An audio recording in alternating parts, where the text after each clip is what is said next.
ओम श्री गुरु सत्ताय नमः। ऋचा श्रेष्ठी चैनल में आप सभी का स्वागत है। गुरुवाणी साधना माने अपने आप को तपाना। अपने आप को तपाना आपने देखा है ना, खेत की जुताई हो जाती है, उसके बाद बुआई होती है। अगर उसकी जुताई अच्छी तरीके से न हुई होगी तो बुआई नहीं हो सकेगी, और बुआई नहीं हो सकेगी तो उसमें फसल अच्छी पैदा नहीं होगी।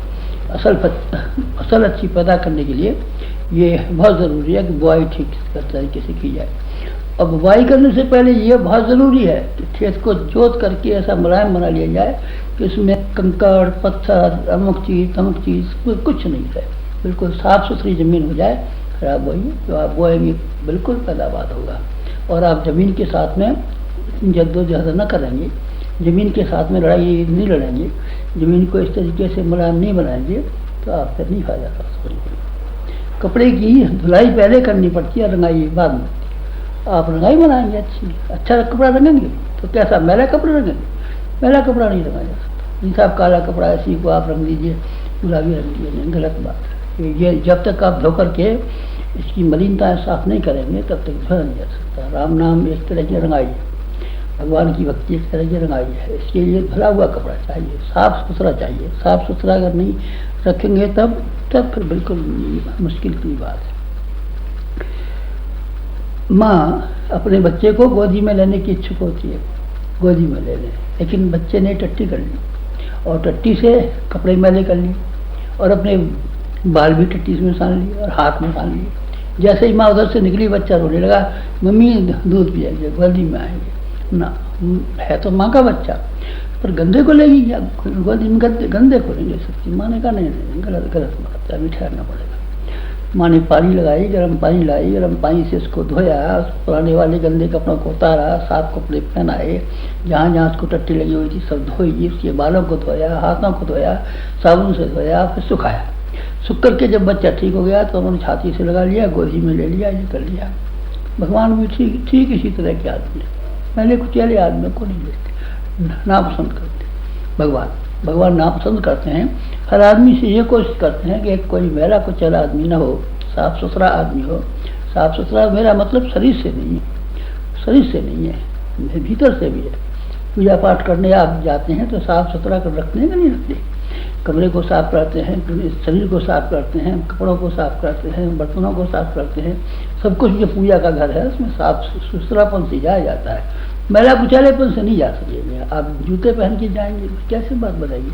नहीं बनाइए बात। इसलिए साफ सुथरा रखना बहुत ज़रूरी है। और जब मेहमान घर आते हैं, तब लड़की की शादी होती है, जब मेहमान आते हैं तो घर आप पोतते हैं कि नहीं पोतते? दिवाली आती है, लक्ष्मी जी आती हैं, तो घर के और कमरों को आप लिपाई पुताई करते हैं कि नहीं करते? और भगवान को अपने भीतर बुलाना चाहेंगे तब, मान शक्तियों को अपने भीतर बुलाना चाहेंगे तब, तो अपने आप को साफ करेंगे या नहीं करेंगे? साफ सुथरा रखेंगे नहीं रखेंगे?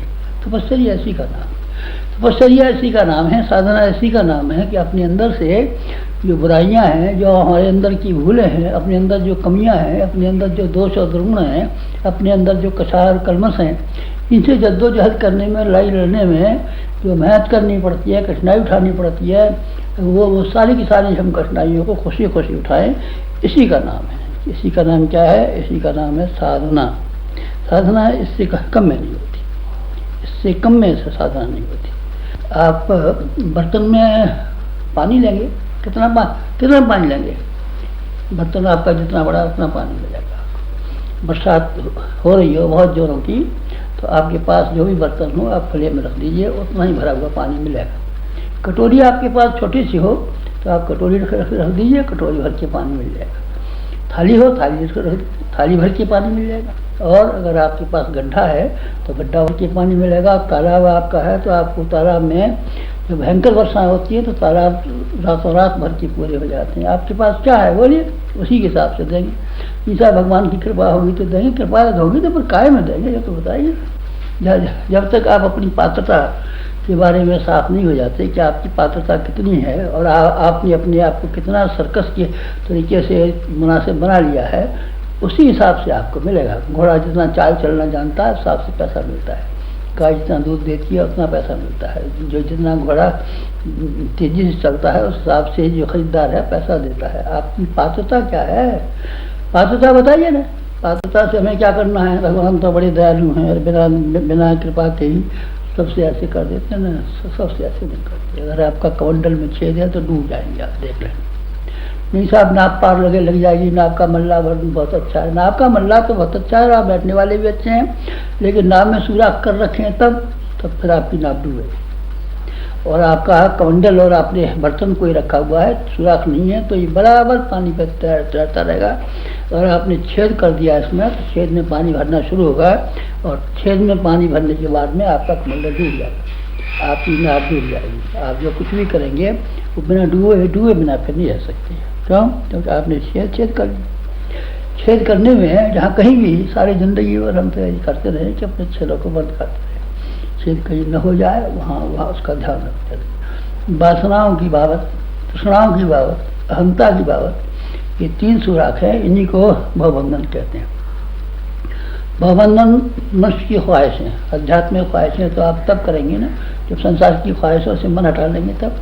और आपकी संसार की ख्वाहिशों में आपका इतना मन लगा हुआ है बेताशा, तब फिर आप अध्यात्म की ओर कैसे मन लगा पाएंगे, पूजा की ओर कैसे मन लगा पाएंगे। सब और से मन समेटेंगे नहीं तो एक दिशा में किस तरीके से करेंगे। आप बंदूक की गोली का निशाना लगाते हैं, जब तक निशाने पर आपका ध्यान नहीं है, कभी इधर को भी देख रहे हैं, कभी इधर को भी देख रहे हैं, कभी इधर को भी मटक रहे हैं, कभी इधर को मटक रहे हैं, 20 जगह मटक रहे हैं, फिर आप ये चाहते हैं कि बंदूक की गोली का निशाना ठीक रहा है, सब और से निगाह उठाइए, सब और से देखना बंद की। भगवान आपको गोदी में लेने के लिए हाथ बढ़ा रहा है, लेकिन आपने 2 ऐसे बंधन बांध के रखे हैं जो आप भगवान की ओर चल नहीं पाएंगे, आप भगवान की ओर नहीं चल सकते। हाथों में हथकड़ी बांधी है तो आप हाथ कैसे खोलेंगे, गोदी में कैसे जाएंगे। और पैरों में अगर आपने मजबूत ये बांध के रखा है, ये कर रखा है, तो कैसे होगा फिर आपका, बताइए ना। फिर आप किससे के चलेंगे। पहला हमें तो बेड़ी बांध रखी है, तो बेड़ियाँ क्या है, लोभ की बेड़ी और मोह की बेड़ी, लोभ की बेड़ी और मोह की बेड़ी, बाकी रह नहीं जाए कहीं, न अपनों के लिए रह जाए, न परायों के लिए रह जाए। लोभ और मोह की के बंधनों को काटने के लिए ज़रूरत थी, इसके लिए अपने आप को मारना पड़ता है, अपने आप को ठीक करना पड़ता है, अपने मन को समझाना पड़ता है। अपना मन नहीं मानता तो इसकी पिटाई करनी पड़ती है। घोड़े को समझा करके चलाते हैं, नहीं मानता तो पिटाई करते हैं। बैल को पिटाई करते हैं, बैल जब हल में चलना स्वीकार नहीं करता तो उसकी पिटाई भी की जाती है। हमने अपने आप को पीटना भी सीखा है और अपने आप को ये भी किया है। हमने अपने आप को इतना पीटा, इतना धोया है कि धोकर के धुले हुए कपड़े की तरीके से भक हो गए। इसलिए ज़्यादा धुलाई की हमको आवश्यकता पड़ी और ज़्यादा सफाई की हमको आवश्यकता पड़ी, इसीलिए अब हमने ये कर लिया है। आपका ख्याल क्या है? आपका ख्याल शायद ये है कि भगवान का नाम लेने से सब पार हो जाते हैं।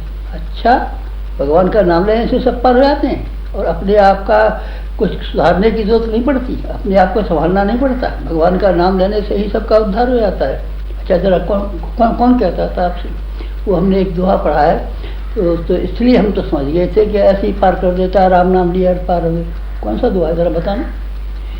गढ़का गीध अजामिल तारे तारे सदन कसाई। अच्छा, नाम लेने से हुए। अच्छा, वाल्मीकि जो था, जो के भगवान का इतना बड़ा भक्त हो गया, जिसकी उन्होंने अपनी धर्मपत्नी को छोड़ दिया और अपने बच्चों की गार्जियनशिप जिसकी सुपुर्द कर दी। क्या आप ये समझ